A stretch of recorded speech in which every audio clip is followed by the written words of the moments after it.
Do you use the trunk rotation machine at your gym?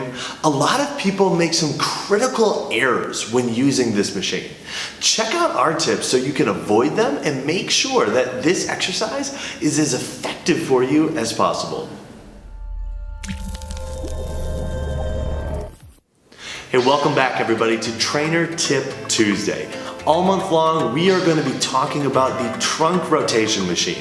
There are some critical things that you need to keep in mind when using this machine to make sure that not only are you staying safe while you're using it, but the exercises that you're doing are as effective as possible.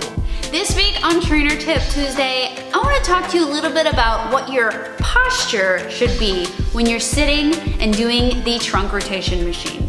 So you're sitting on your trunk rotation machine, you're about to start your twists, and you're wondering, how should I be sitting on this thing? Should I sit up super duper tall and almost extend my spine so it looks like I have perfect posture? Or do I do a little bit more of a relaxed? Or do I slouch a little bit? Something to know about the spine is that when you are fully extended, it closes what we call the facets of the spine. And what this does is it allows less motion for other ranges. What this means for your rotation exercise is that if you sit down and you sit with perfect straight posture, like what Charlie's doing now, his ability to rotate will go down.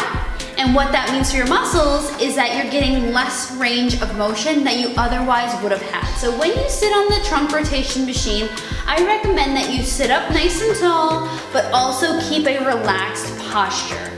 And if you want, you can also try a very slight slouch. Slouching and or having a relaxed upright posture will give your facets more available motion for the twisting motion, which is what we're trying to work here on this exercise.